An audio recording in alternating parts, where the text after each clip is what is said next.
So beginning with the tracing, we want to make note of the wrist crease right here and the palmar crease right there, and the other wrist crease and the thumb IP under the thumb IP right there. So you're going to connect the wrist crease dot to the thumb IP dot, which is going to wrap the back of the hand, and then you're going to connect the wrist crease to the palmar crease on that side, which is going to wrap towards the fourth metacarpal of the back of the hand. And then you're going to make another line from the IP joint from right here, and it's going to connect to, again, under the palmar crease. This part is going to overlap on the material. So it's going to wrap around the thumb web space, and it's going to wrap around to the material so it holds for the thumb. And then you're going to connect the dots over here to make the design.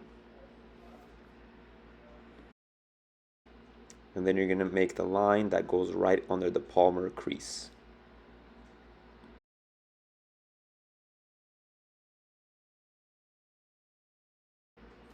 Now to test the fit, we want to put it on the patient, and we're going to wrap around the back of the hand, volar to dorsal.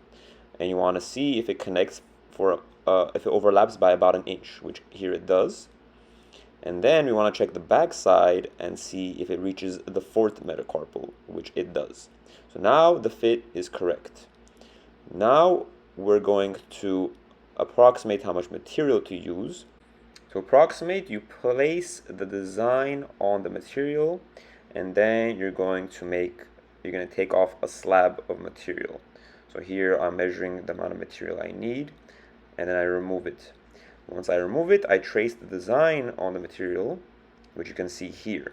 And I also added some space, because it's always better to make the material a bit larger, and then you can cut off and make adjustments.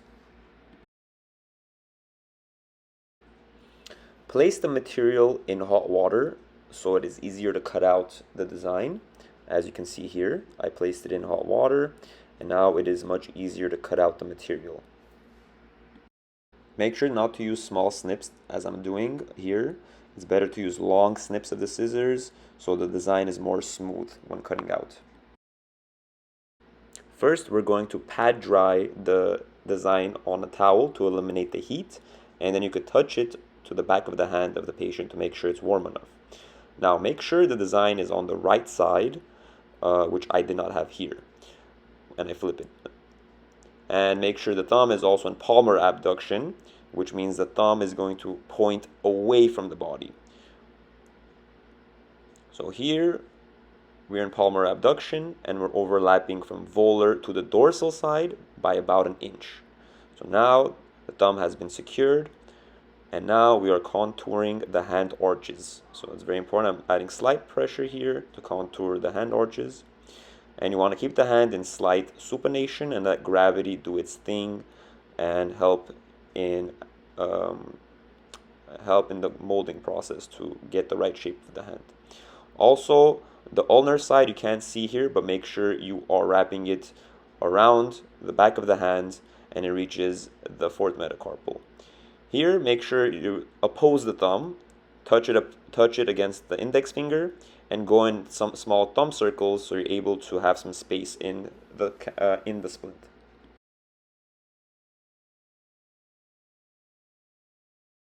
Like do it now, because eventually it'll pop out. Check the fit and make adjustments. Here, when he flexed the fingers, it was causing some impeded motion. So we're going to make a line and cut out the material so his fingers can flex without making contact with the splint.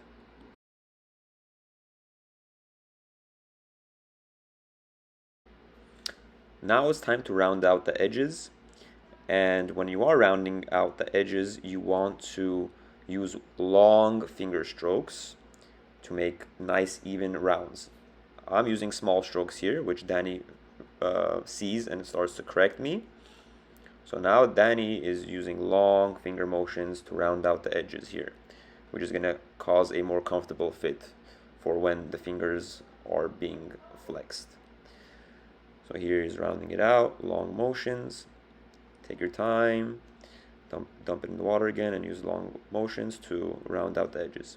Now the finger, the tip of the thumb, same thing, you're rounding it out, long motions like this, so it's nice and round, and so the thumb, there's no sharp edges that cause pain for the thumb. Before adding the Velcro strips, make sure you cut them if necessary so you can fit it onto the splint. Here, the first one I put on the side, and it's a perfect fit now after I made a cut. And now I'm going to use the other one and put it on the other side. And you can also put this under the heat gun for a couple seconds before placing it on, which is going to cause a tighter fusion.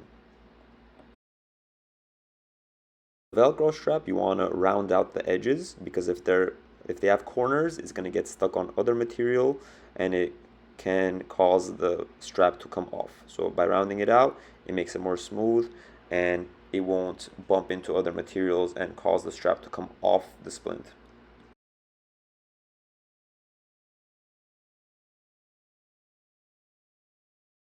Now we have finished the product and we're testing the fit.